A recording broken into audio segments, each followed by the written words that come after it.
What's up, everybody? How y'all making out today? Thanks for tuning into the Crash Bang Boom Drumming Podcast. Got a great guest and drummer from a one-of-a-kind band and Daughters who is doing a run of shows in support of their really amazing new record entitled You Won't Get What You Want. And I was able to catch up with Jon during said run and catch Daughters in their full sonic shrapnel noise rock glory here in Brooklyn. And my God, what a show. I just can't say enough of how great that band is live and how unique the sonic collective is that they present. So, yeah, if they're coming through your town, you better go see them. They're just absolutely on fire right now. But Jon and I talked about all sorts of good stuff, from the process of tracking, editing, mixing, and releasing the new record, to recounting past tours with the Dillinger Escape Plan and Locust, playing other DIY punk shows and driveways and sleeping in vans, plus the process of booking tours pre-internet in the early days, the early tours for their first record and prior. Plus makeshift kits with your mom's baconware and embracing the role of being a shocking live act that runs people out of venues. That's some serious shit to embrace, you know what I'm saying? Crash Bang Boom Podcast is available on iTunes, Podcast, SoundCloud, Stitcher, my YouTube channel, plus the Facebook, Instagram, and other normal social media outlets. So check them out. Give me a like, a subscription, and or a positive rating. It's all appreciated. Shout out to my sponsor, New Orleans Record Press. It's the first independently owned, full-scale record pressing facility in the city, and they could do 180-gram and 150-gram pressings, as well as small runs of 100 up to runs of the thousands. And no shortage of vinyl coloring options, packaging options, mastering, electroplating, all kinds of scientific stuff you probably don't even know necessarily what in the world it even is. But you name it, they do it, and they do a damn good job at it. And that's NewOrleansRecordPress.com. So here we go. Jon Syverson, Daughters. New record, You Won't Get What You Want, is out. Get that shit and check them out live. That record's going to be on a lot of top 10 lists, I'm telling you now. And they are on fire. So here we go, y'all. Jon Syverson, Crash Bang Boom. Crowds go mad with joy.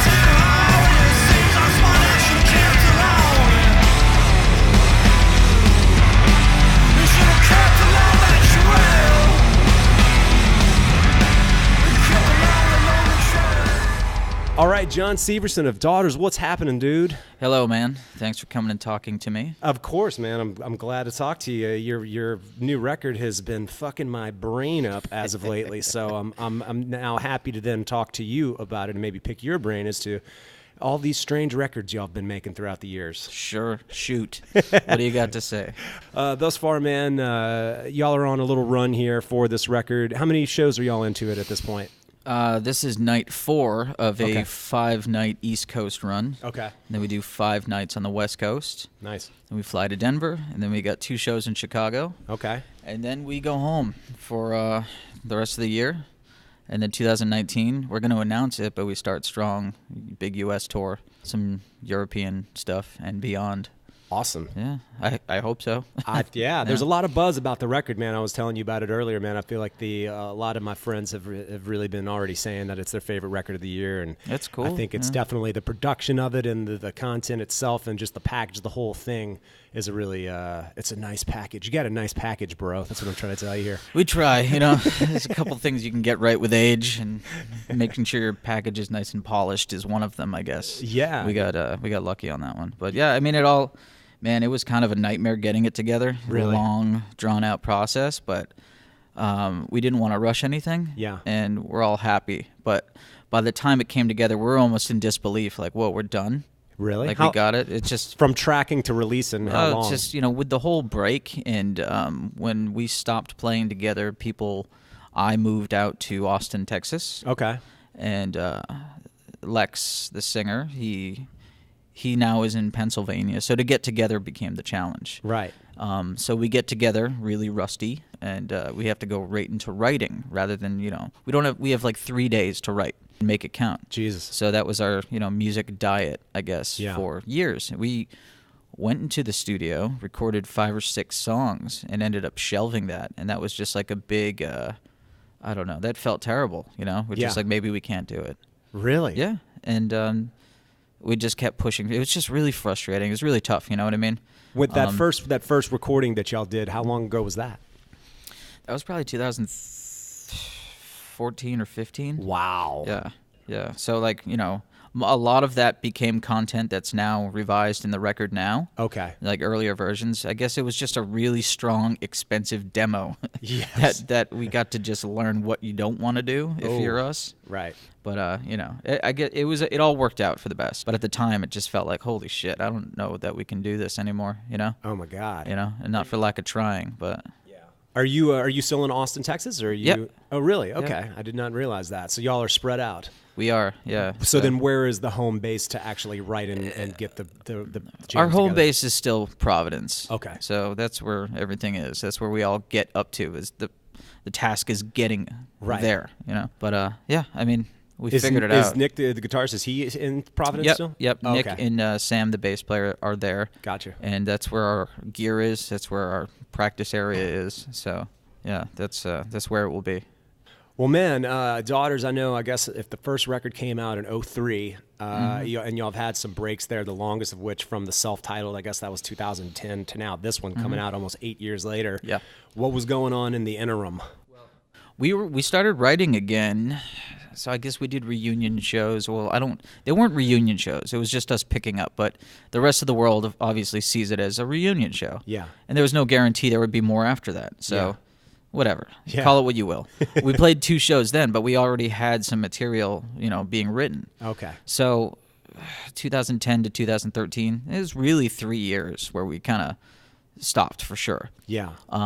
But then it took us the rest of that time up until now to perfect the stuff we were trying to write, you know? Right. We have hours of thrown away shit. Yeah. Yeah, so, you know, it took that to get back the momentum, you know, figuring out how to do it, so. Wow. Yeah. Man, who is the guy that y'all worked with that mixed, or like I guess was he the engineer as well on this new record? Because it sounds incredible. Right. Well, we've been working with Machines with Magnets is the studio, and Seth Manchester and Keith Souza. They're the 2 brains behind that operation. Okay. I mean, we worked with them on our first 7-inch. In 2002, we put out like this 4-song 7-inch. Wow. And, we've been partners with them in the studio since then. You know, the only time we didn't work with them was for Hell Songs, and we did self-titled with them in this new one. But for us, we realized, you know, you're going to go record with somebody. It's good to have them almost be they're an extension of your band. Right. So and these guys are family to us at this point. They've seen us through thick and thin, you know. Yeah. And they helped us put it all together. A lot of the songs were in pieces. They weren't complete songs. Wow. And we finished it there with their help. But we had a few talks, you know, for months, like, hey, we're going to bring you this stuff. And we've been sending them stuff so they can listen to it. Mm-hmm. So, you know, they're prepared for what we're going to come in and try to achieve. So there was more solid songs, and then there were some songs that we had to put together there. And, yeah, there aren't any better people around for us to do that with. I mean, I think the proof is in the pudding because the record really sounds incredible, man. Yeah. The bass in particular, I'm a fan of. I don't know if you know Andrew Schneider. That's awesome. He did Hell Songs, so. Oh, that's amazing! Yeah, really? yeah. Wow, that's. I didn't even realize that. Yeah, that's a Schneider mix. He's such a noise rock aficionado, man, and he's the rad. go-to guy, and has a great way of producing bass. And in particular, on this new record, when I was listening to it, I was just like, God damn, man, the way the placement of the bass, how big it is, and then I mean, your drums sound huge and awesome as well, and then the guitars, like just the placement and the way it was mixed and everything, and I've been pretty blown away by the production of it. For drums, we did it like I played the whole track without cymbals, and then I played the whole track with drums muted with cymbals to have complete separation of everything. It's great. It's a great idea because we realized these songs aren't completely written, right? So editing is going to be a real thing, right? And we just wanted to. Again, with Daughters, there's no guarantee that there's going to be a future, unfortunately. You know, like life takes over. Yeah. We're full-fledged adults now. Some of us have kids, careers. Right. Just things that have to happen, I guess, or tend to happen. So we just wanted to go full in and experiment with all these ideas we had heard of, you know? Yeah. And Machines with Magnets really helped kind of temper our expectations of what we should do, because Right. of course we're, a bunch of weird jackasses. We're going to do this, and they're like, we're going to cross off about 50 things from that list and Yeah, exactly. stick to the reasonable things we should try. And Yeah. it worked out good, man. And they had a lot of really cool ideas we didn't even think of, Yeah. So it came out great, man. And I'm pretty sure they're happy with it. Every time I feel like they finish have to be. recording there and we leave, I get the sense that like we've overstayed our welcome. They're just like, get the fuck out of here I need already. a break from you guys. Jesus Christ. But yeah, Seth, they're great friends of ours, man. They're family to our band, our Awesome. small family. They're part of it. Nice, man. Well, in mentioning that you recorded the cymbals, separately, God, can you imagine having to do that? The material is so much more sparse. Like, can you imagine having to do that on like Canada songs? Would have been impossible. It would have been impossible. Well, also the vibe of Canada songs has to It's be just like raw throttle. bombast. Yeah, just full throttle. Just do it. Right. Like what we were trying to do or what we were doing then. It wouldn't have made sense. There would be no point to it. I think if somebody told us to do it that way, we would have gone somewhere else. Yeah. But so what we did for Canada songs was perfect for Canada songs. Yeah. We didn't even want real big expensive mics. We just kind of wanted like a live crazy vibe. What we do on stage and in the practice space, we wanted to be on that record. And even that thin, weird tone, not Right. trying to compete with the big metal records, like Right. just make it sound like this is what we are. There's no tricks. It's this. Yeah. So that was cool. But there's no way I would have been able No. to do just drums and cymbal. No, Like, it's totally different. just fucking wasting approach. money trying to fucking nail it. Yeah. Totally, man. Well, I mean, once you get, I guess, to Hell Songs, obviously vocally things switch up. Was it a decision where it's like, all right, the vocals are switching up, so we're going to kind of write different songs, or were you writing different songs that required different vocals, or was it even that thought out? Was it a plan, or did it just happen? So I mean, the way I'm going to answer this question, because we're so far removed from that moment, I'm probably going to be a little romantic about the answer. Like, this is what I think we were doing. I'm going to, sum up the best intentions we had rather than like the chaos that it really was then. Right. I know by the time, because, man, we didn't know what you're supposed to do with a record. We didn't realize you're supposed to put out a record, then tour like on a cycle, just like really tour for like a year. Right. And then go back and release another one and keep it building. Yeah. We were just so, like, there was really no scene for us to direct us either. And we weren't interested in it. We wanted to play everywhere all the time. Right. So we did Canada songs and just stayed on the road. You know what I mean? Right. And that kind of started hurting us because I remember we were in Baltimore like twice a month for like 6 months, like Really? all the guys at that place, the Auto Bar, would know us because we were there like every other weekend. Really? And we didn't get that like, oh, people are probably sick of seeing you because you're here all the time. But Right. it wasn't just Baltimore, it was other cities, Yeah. And we did some support tours, but not a lot of bands want to take out a band that sounds like Daughters. Right. So with Hell Songs, we just got sick of what Canada Songs was, And I can't say I'm not proud of that because that was fun. Yeah.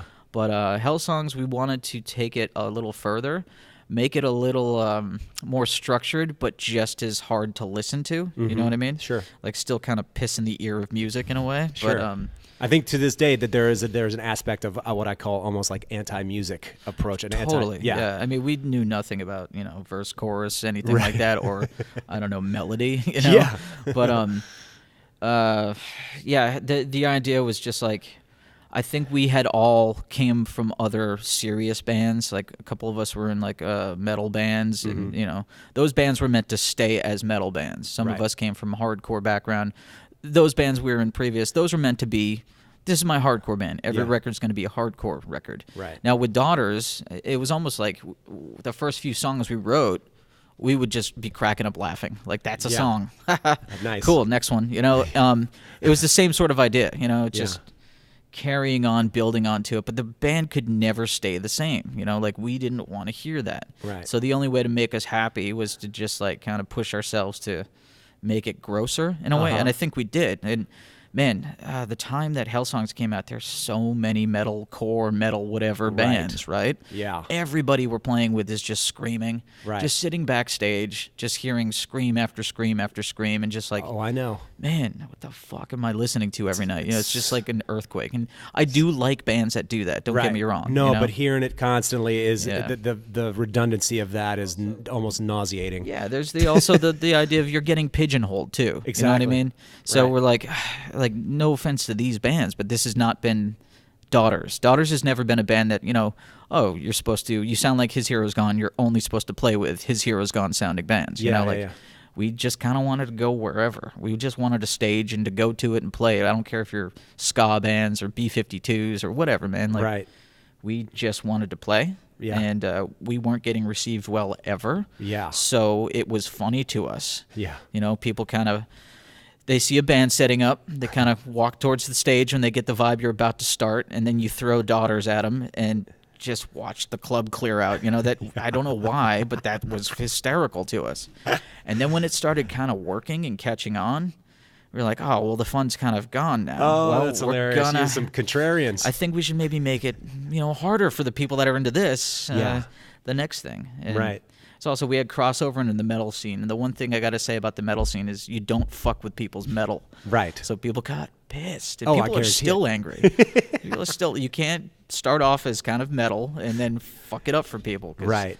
Just don't fuck with You're metal supposed to dudes play metal. the same shit year after year, release Yeah, the same man. records, and just tour Yeah. until you die playing the same shit It's that you're impressive. probably bored with. Yeah, it's impressive, man. That is wild. Well, one of the bands that y'all went out with was one of the tours that I saw. I know y'all did some touring with Dillinger Escape Plan. Yep. I saw y'all come through New Orleans with that. How was it touring with those guys? Because that's another unique band that has evolved. They created their sound, they've evolved it, but they've always done it on their terms and always went wherever they wanted to go with their records. I mean, shit. They're one of those bands that I feel like I kind of remember the place I was in the first time I heard them. Oh, I certainly do. I remember hearing them, and I was like, who the fuck is that? They kind of destroy all this stuff. Right. But it's perfect. It's an interruption. And then, you know, watching them open for all these bands because they're younger, but just smoke them all, you know? Yeah. It was just cool. It was crazy. And, like, you know, outplaying everybody, Yeah. out vibing everybody. Yeah. That show was, like, scary, you Oh, know? yeah. Like, because we played with them when they were first starting, and the band that we were in before Daughters, we played with them, and people were just freaked out by them. You know what I mean? I guarantee it. And then you go talk to them after the show, and they were the nicest dudes ever. Yeah, it's crazy. And yeah, so touring with them was great because like they kept to it, you know, and Yeah. they just kept pushing through whatever, just you know, the world of mainstream music or whatever fighting them, and Yes. they really built what they were, you know, They built themselves. their own world, and yeah, it's not were like able to- somebody can give them money and they can get bigger. That's not how it works Right. for bands that sound like that. So Yeah. everything that they did themselves. Yeah. And it was great to be part of that because you know Yeah. it was just it's in a way it's inspiring, you know. Yeah. Plus, God, just watching those dudes play every night was I killer. was about to say I would have enjoyed sitting behind Chris Penny's drum set and watching him play. It every was night. tough playing a show that we felt good about, right? And then go watch them and be like, never mind. I guess we'll go practice some more, you know. But no, they were killer, you know. They had a cool vibe, very destructive, and we became buds out of that, and that was important, you know. It's cool for me to, you know, we're out of Providence, man. Who the fuck comes out of Providence? Like I Right. can name bands, but can the listeners of this I podcast couldn't. name more than a handful? No. So to be a Providence band who probably has no business touring or releasing records, Right. be picked by those guys to go join them. Well, Yeah. it was cool, you know. It's awesome. Really happy about that. Nice. Well, in some of those early years, maybe even prior to the Dillinger runs, when y'all were just going out there off the first record, what's some of the stranger or just more fucked up shows y'all played? Because I'm certain there have to be a few that you could think about. I'd like to imagine this still happens, but I don't know for sure. Okay, Right. so I'm gonna try to sum up the whole experience of like touring in 2002. Okay. So the Daughters record came out in 2002, and you book a tour by telephone because not right. everybody has a laptop. Exactly. And I mean landline telephone. Exactly. Because one dude might have a phone plan. Yeah. But it was one of those things like after 8 p.m. it's free. Right. But you have to pay a ton of money to use it, you know, by minute throughout the time you need to use your phone. Yeah, we're still leaving messages on message recorders. Totally. Yeah. Yeah. So You go to Kinko's, you print out your directions, you show up to a ton of places where the show's been canceled and you don't know it until you get there. Right. Or the show's been moved to, we showed up to a club and there's a sign on the door that says, the show's moved to this venue, and it's really somebody's backyard. Yeah. You know? Or you just pull up to like the address and you hear noise out back, and the show's in a dirt driveway, which is on a total slant. We played a dirt driveway somewhere in Omaha or Iowa. I don't know. Right. And I remember hitting my cymbals and they just fell forward because of the slant we were on. Yeah. And the kid that had the show probably booked 12 bands and only had 3 hours to do it. And he didn't think it through. Wow. And because we were young, we thought it would be cool. Yeah. So we get there. For Daughters, 10 minutes is all we needed for a full set, but I think we could only get 2 songs out, And, it was hysterical. So that's amazing. Just playing squats, playing halls, playing dives, playing whatever, Clubs wouldn't touch us. Right. But we also couldn't sell tickets, so why would clubs want us, So it was just begging people to book us, Right. Lots of house shows. The house shows were always great. That's where we started, Yeah. I really enjoyed those. I would still enjoy those. Yeah. As long as there's really no stairs, because I'm old and it hurts now. But the first tour, it was just all fond memories. We're doing it for the first time in a new band. Yeah. Coming from kind of a toxic relationship from our old band, so the whole thing just felt great. We weren't making any money. I was about to say. We were sleeping in a van in a Walmart parking lot, but fuck, we were 20, 21. You know what I mean? It was a blast, and I wouldn't change anything about it. But yeah. I don't know how we survived. I know. Thinking about it now as an adult, how the fuck did we get through that? Yeah. Basically, you pick another band that you know from another state, and you trade off shows. I know 5 people here. What do you know? Right. Well, I got 6 people here. Yeah, just put it together, and hopefully there's a place to play when you show up to that address. Right. So. It's funny you mentioned the showing up to the address thing. I know that I missed Fugazi 2 nights in a row. We drove from New Orleans to Lafayette. And then it was oh no, they're going to play on Sunday. So then we were all right. So we drove back to New Orleans, and we drove back to Lafayette on Sunday. And then they were we got to the address, and the show had been moved. And then we pulled into where the show was, where they were actually playing, and they were thank you, good night, and that was it. And so we just never even saw them. But once again, pre-internet, when you're talking about payphones and message recorders and all this shit, it seems so archaic. It's really hard to imagine that anything ever functioned properly, or anyone was ever able to do anything, considering how dependent we are on our devices now. Yeah, no, exactly. But if you think about it, man, when all those early rock and roll tours were happening in the 50s, and even the big arena rock boom and all that shit, that happened pre all this, and those were huge shows. I know. So it happened. But I gotta say, because of the punk scene, we were able to pull it off and figure it out. I think somebody had a book. I think it was a book called "Book Your Own Fucking Life." Wow. And the back of that book was all contacts from kids in different states. Oh, wow. And literally, we just spammed all of them. Do you have a place we can play or know anyone? Or, can you hook us up with a band? Here's what we sound like. Stuff like that. Yeah. But, yeah, the punk and hardcore scene was what had it laid out, and they wanted you to tour, and they wanted you to do that at this underground house show, dive bar level, Yeah. So if it wasn't for that, a lot of bands coming out at our time wouldn't have had a chance to get out of state or anything, Yeah. Wow. So, I haven't thought of that in years. But yeah, it was called Book Your Own Fucking Life, I think. Wow. I gotta try to Google that shit later. Yeah, absolutely, right? Yeah, totally. It's amazing. Get the digital form now, download it to your phone, just scrub through it. Yeah, I'm sure there's an app for it now, exactly. right? Times have changed, man. Yeah. I was thinking about song titles, of which Daughters has had no shortage of pretty hilarious ones, and I've narrowed it down to 4 of my favorites. I'm hoping that I can remember them. Okay. And I was going to ask you if you had a particular favorite, but I think certainly Pants Meet Shit, pretty strong. That actually happened to me on New Year's Eve, so that's especially appropriate. There you go, man. Welcome to being an adult, right? Yeah, exactly. Yeah. Exactly. I don't know why, but when I say it, I like saying it like a redneck, but the Fuck Whisperer. Oh, there you go. Yeah, I like that one. That. It's a little twist on it. Yeah. Crotch Buffet, pretty good. Sure, yeah. But I think my favorite has to be, this is the number one, drum roll please. There it is. Is it Nurse Prep the Patient for Sexual Doctor? I believe that's correct. Yeah. That is the best goddamn song name I've ever heard. Yeah, man. Just not having any time to actually sit there and write, and Yeah. just having a sense of humor. You know, like, Absolutely. I don't know that I have a favorite song title. It's You've had some good ones. it's been interesting. Yeah, I mean, I've known Lex forever. Yeah. So everything he does, he's an hysterical friend. Absolutely. So that's just, that's Lex to me. But Awesome. yeah, it all pays off. I like it all. So. Maybe the sun waits for you to be shown what to do. And pretend, and pretend, and pretend, and pretend, and pretend, and pretend, and pretend,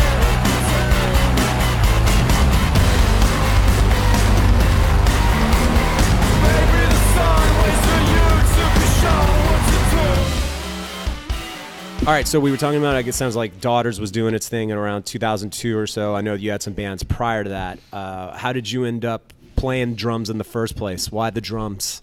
Well, I had a guitar, and I was 13, 12 or 13, and my other friend got a guitar, and we were trying to start a band. And he could beat me up.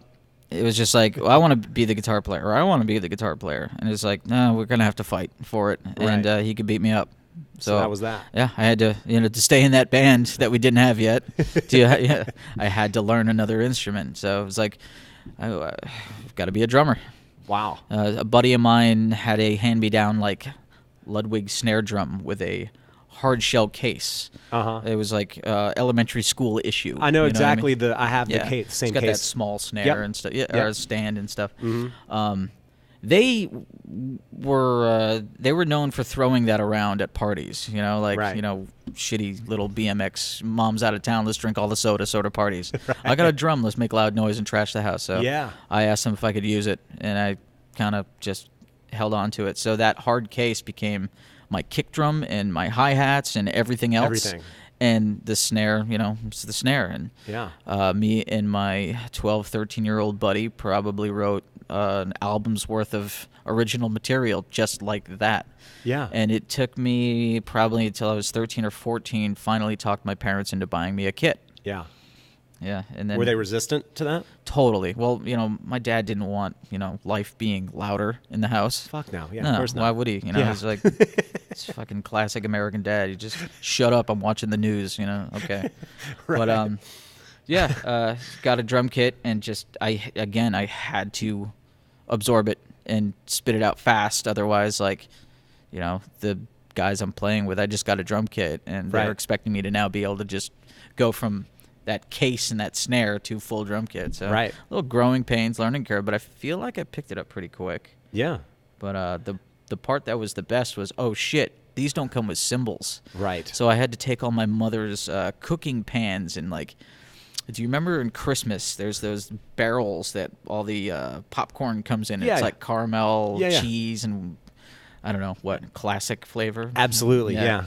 The lids of those became my hi-hats. Oh, I would wow. hammer them out, and I needed something to hit. Yeah. And then I think an uncle of mine that is a musician sympathized and gave me like a ride cymbal. Wow. And then, just trying to, as a 13, 14-year-old trying to, I'm not going to be working for a while. I think my buddy had a paper route, Yeah. But because he had a paper route in my neighborhood, I couldn't get the paper route. So Right. there was no way I could make money. Right. So it's just like Christmas or getting clever and stealing my mother's stuff. Right. That's how I put a drum kit together. That's amazing. Do you have any pictures of the popcorn pan kit? Somewhere, I'm sure. You gotta dig that up, man. That Buried in sounds my mother's attic or something. Sounds pretty wild. Yeah, I mean, she's still. She seems to think I'm still at that level too. That's talking hilarious. to her. She reminds me. I think maybe it's anger that she keeps reminding me that I wrecked all her baking sheets or something. But, yeah. Well, I guess early on, once you got your first real kit, were there any drummers or any bands in particular that you were kind of obsessing with at the time? Because, I mean, by the time that first Daughters record comes out, I mean, you're burning some pretty quick double bass. There's some pretty fast playing on it, So what were you doing leading up to that? What were you into? I mean, so we came from the suburbs, and it took us a while to find like to go to the record store in our town meant like Jimi Hendrix bootlegs, or like Pearl Jam live cassettes, or you couldn't really find hardcore. I think there was like one hardcore kid in the area, and we found him. That's amazing. But we would still think like everything heavy was hardcore, to us. And 15, 16, we're like, I think you use the word hardcore for that sound. I don't fucking know. Like, is Sepultura a hardcore band? Like, we're getting the mainstream kind of heavy bands, and we're getting into that. Like, but I also like punk. Like, I was into a lot of punk bands. Like, you skip school, go up to Boston on the train, and catch all the Boston punk bands because Boston always had a killer punk scene going on. Yeah. It was just kind of like watching these guys just play faster than anything. Yeah. And I never remember it sounding like anything. I just remember just watching them play and like, I need to do it like that. I need to do it like this, Like the drummers that I got into when I was 11 or 12, like my buddy's older brother liked, thrash metal, and he liked like Pantera, Metallica, all the bands that fall into that. And then people were liking Nevermind came out in 91 when I was 11.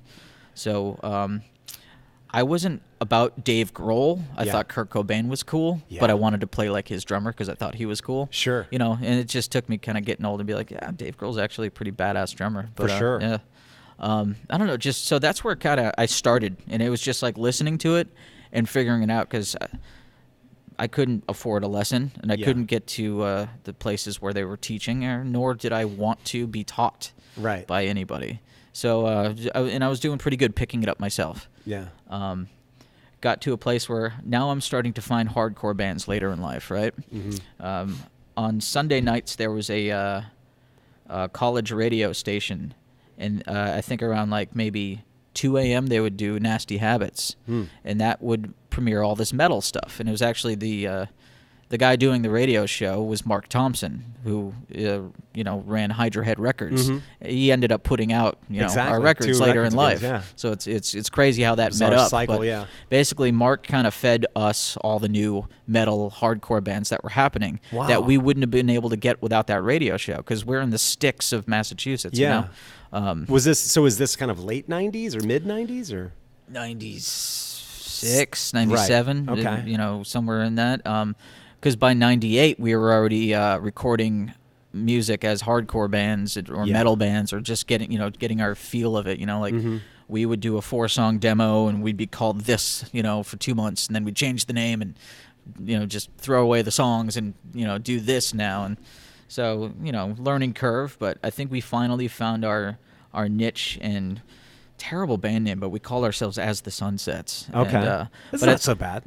I mean, it could also be like a yacht rock band. Yeah, exactly. it was confusing for us. Yeah. We were just arguing about. I remember arguing about what to call the band, and then somebody just wanted that. And at that point, everyone's so exhausted by arguing. Sure, dude, that's what we're going to call it, and we're just going to go play shows. Yep. So we did that, but at that point, we had tapped into like. What the Boston bands were doing, what New York bands were doing, what bands that we could get our hands on through zines were doing, and what Nasty Habits was showing us. So it was just kind of like hearing that stuff, and you're kind of a punk kid. You want to top it all. Yeah, exactly. So it just kept pushing it. You know what I mean? I don't think it was until Daughters that we made a conscious decision to just make it harsher and grosser. Yeah. Because I'm not going to outplay the guy from Meshuggah, nor do I want to. Right. He's phenomenal to watch and listen to, but... Yeah. It's not interesting for me to just replicate that or, any other bands that I'm listening to at the time. Like Dave Whitty with Discordance Access, like, holy fuck, but I'm a fan of it. I don't have to do that. Sure. But that's crazy sounding. I love that. And just taking sonic cues from these people and kind of building our own thing, that's where we were. Right. And all of a sudden just developed into where we are now somehow. It's crazy. Did y'all at any point pre or leading up to, I guess, the time when y'all were doing Daughters, did y'all see the Locust at all? Yes. We played with them with As the Sun Sets. Oh, wow. Okay. Yeah. I remember a lot of people talking about them and seeing them in zines and stuff. But what was weird about them was because you would hear about why people... You would hear people talking shit about the hype of the band, Uh-huh. and people just like, oh, these guys and their haircut. I remember hearing, it was the first time I was introduced to a band by hardcore dudes mad about what they looked like. Right. And then when I finally heard them, I was like, these guys shred. Oh yeah.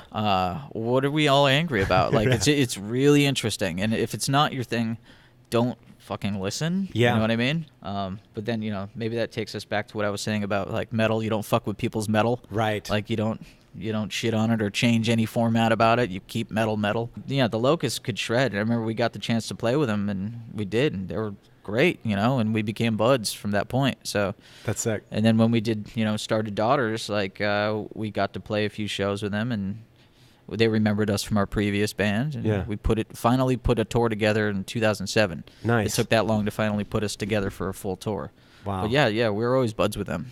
Man, So- yeah, the first time I saw them, it was similar to the Dillinger Escape Plan in that I knew zero about them.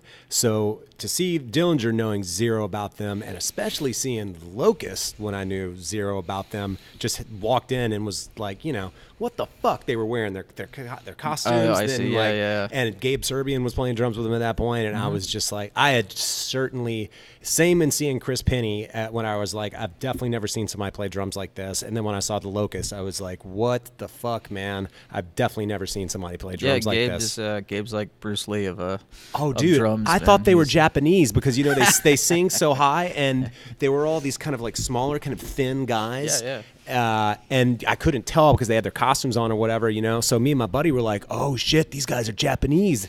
Like they reminded me a little bit of that band, like the Ruins, But Okay. it was the grind, synthy, quirky version of that, Sure. And so we were like, "Wow, this is awesome." And then of course, we figured out later that they're from like San Diego or whatever, Southern California. We were like, "Oh wow, okay, no shit." And I met Justin Pearson, and I was like, "Say, man, like, did you ever get it much that people thought y'all were Japanese?" And he was like, "No, no." And I'm like, "Oh, Yeah, I can't see it. Yeah, I'm sure you blew his mind when you said that to him. I kind of did, yeah. He was just frankly like, yeah, no, we didn't get that. I'm like, oh no shit, okay, all right, my bad. Yeah, that's a weird icebreaker right there, man. But good for you. I wish I was there for that. JP's a good friend of mine. I'd love to see his face when you ask him that. Nice, man. Well, going forward, obviously you have a few more shows. You said y'all going out to the West Coast. It sounds like y'all are going to do Europe. When was the last time y'all did Europe?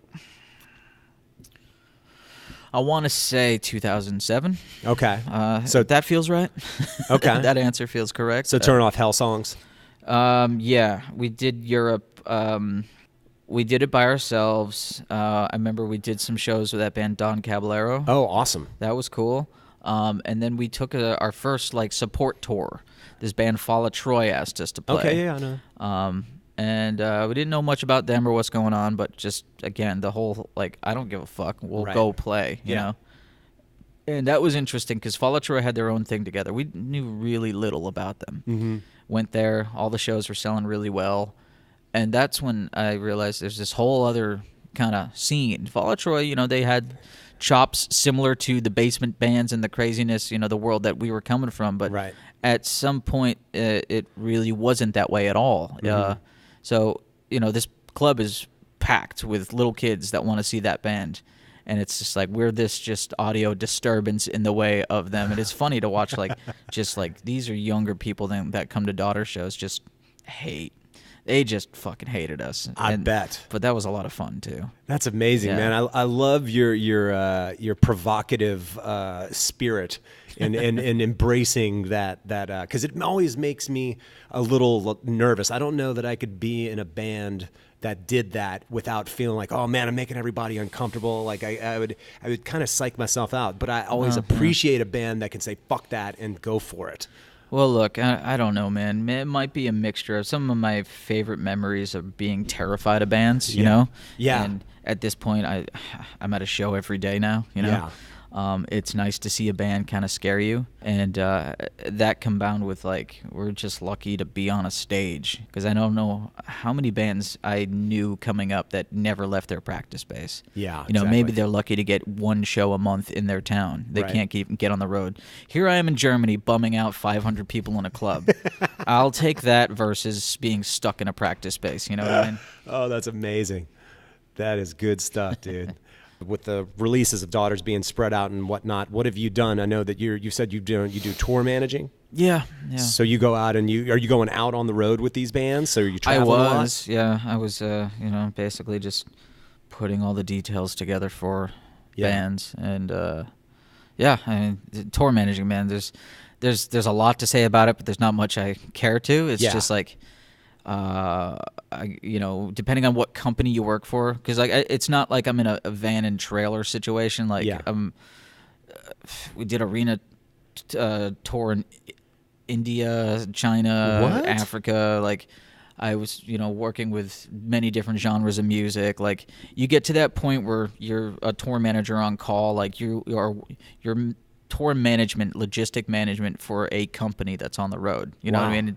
It's more like event stuff. Yeah. I also got, a couple smaller fun whatever bands, but those are the tours that are harder to do, because if you get into tour managing, your whole job is to keep it organized and work. Yeah. It's not a, fucking you're covered in piss and beer at the end of the night and everything's all right. You don't know where the merch money is, sort of situation. Right. It was so it wasn't like a Daughters tour. It was work. Yeah. So tour managing, but it kept me on the road. Before I got into tour managing, I was trying to get into session drumming or just any kind of drum work, and I hated it. Yeah. I fucking hated it, man. You know. There was no vibe to it for me. I know a lot of people that do that and they're great at it and they're happy doing it. That's what they want to do. I never started that way, and I don't want to take that turn. And it wasn't comfortable for me. Well, one question about Nick and his guitar playing. It's such a bizarre approach. Once again, I think that especially as the records progress, you all have these kind of interesting and sort of non-traditional approaches to your instruments, and then the collective of that is ultimately what Daughters is.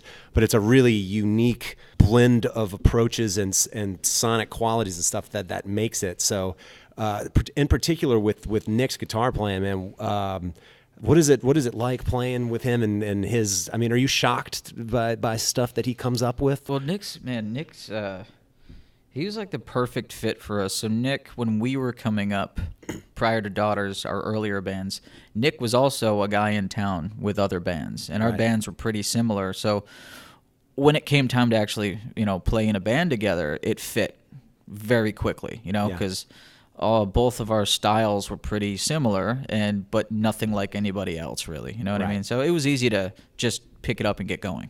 But yeah, I remember like in the break from Daughters, playing in a few other bands and stuff, thinking like, man, I miss what that fucking guy can do with the guitar. Yeah. And like, I've been playing with that for so long. Like I want that versus the standard hardcore metal, whatever I'm doing kind of thing, So yeah, I mean, it's great to be playing with him because he's a nut. Yeah. But also, like, I'm playing with him so much that it's just everyday business for me. I don't recognize it. So that whole departure that we had from the band for a while, like, playing with other people and like missing.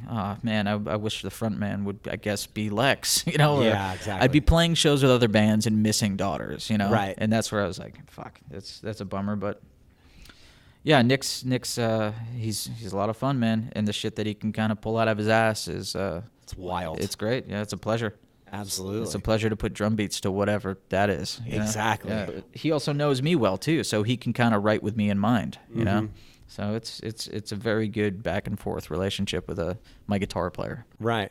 Well, with the separations that y'all have had, and then geographically, and then what's happened with the band and everything, would you say that that's kind of the one thing that y'all have all come back to, that in doing these other departed projects and whatnot, that you all kind of inevitably ended up missing what you had together? I can only speak for myself, but I would assume so, yeah. Because I know everybody stayed, doing stuff. Everyone stayed active. Right. At one point or another. Like, I mean, we're kind of all relieved that it was cool to play together again and we weren't arguing, you know? Yeah. And we missed it, Yeah. And see how far we could go. Because, we're not the most original band there is. We're not reinventing the wheel. To me, I'm not...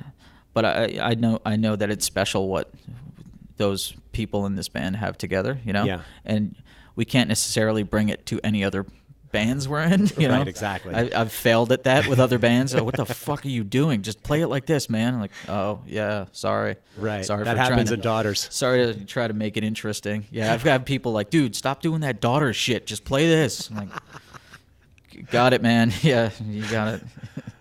Right on, man. Well, I can say for myself, and I'm sure many other people that have been enjoying this record, I'm glad y'all are back at it, and I look forward to whatever else is coming, and, good luck on the rest of the shows and everything, going to Europe and whatnot. Cool, man. I appreciate it. Thanks for coming and talking to me. Yeah, John. Appreciate it, man. Yeah, take it easy. All right, everybody. Thanks for tuning in to the Crash Bang Boom podcast. And, of course, thanks to John for catching up and rapping about the foreseeable future of Daughters and reflecting on some crazy shows and stories of their past. Like I said, you better go catch them live. Get this new record. You're going to be blown away. They're just too damn good. We'll catch you on the next one. Crash Bang Boom. Goodbye.